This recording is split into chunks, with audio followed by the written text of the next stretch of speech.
Hi students, welcome to the Essentials in Infection Prevention and Control course. This is your orientation video and you were registered in the long-term care component of this course. I'm going to go over some details today around who our course faculty are and why you would reach out to individuals within the course faculty. We'll talk a bit about course structure, and then I'm going to go through some takeaways as well in general.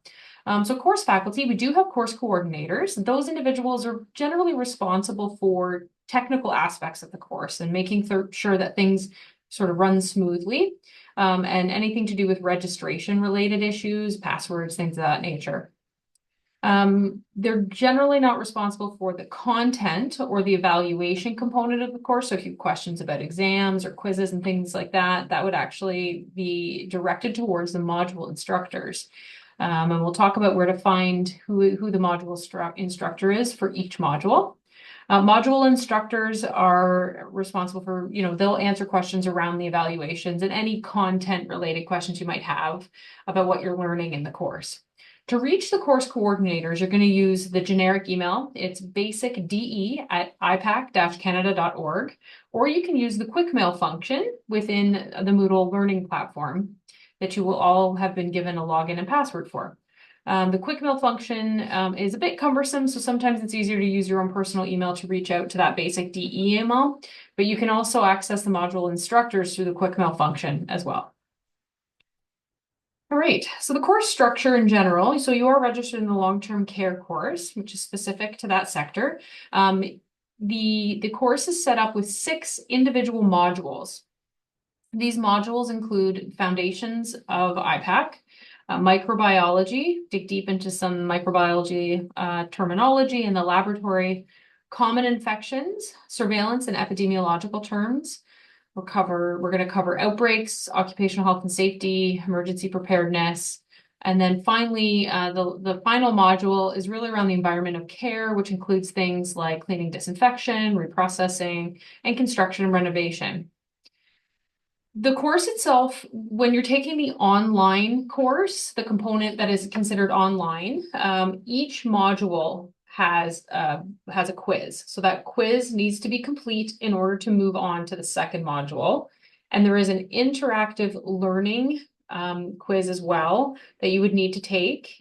Both of those need to be complete in order to move on to the next module. You do need to score 80% or higher on both of these in order to move on to the next module. And there's instructions provided on the landing page for the quiz. When you click the quiz, it will give you more instructions on how to complete it and how many attempts that you get to complete that quiz. So that's the online portion. The course moves extremely quickly, so you do need to go through the various learning components. There are in the various modules, you will find there's kind of different ways we've posted the learning content. Modules 1 and 2 have what are called SCORM packages. Those SCORM packages are essentially interactive slides that you will click on to learn the content within that module.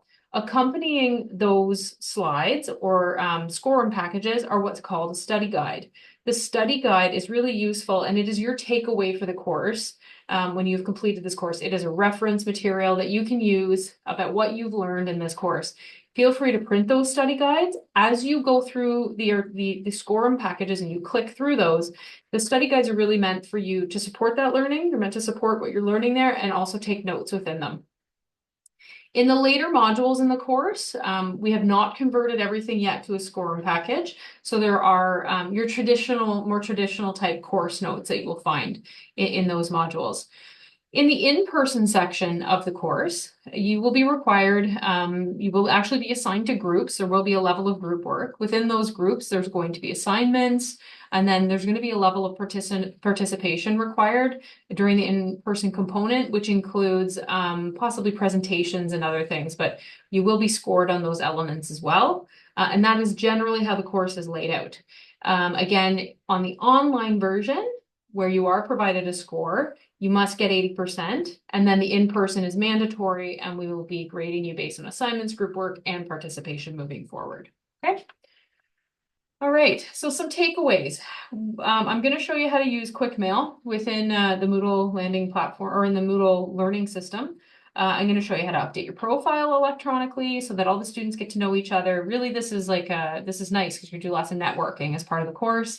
There is an area where you might be assigned to a group, but we'll probably take care of that in person when we arrive. We might assign your groups before you arrive to the in-person sessions, but we'll let you know. I'm going to give you the general layout of the course and show you where to click to find the notes or the score impacts. And I'm going to talk about a course policy around plagiarism. Okay, so I'll stop sharing this. Bear with me for a moment as I convert over to the website where the course is offered.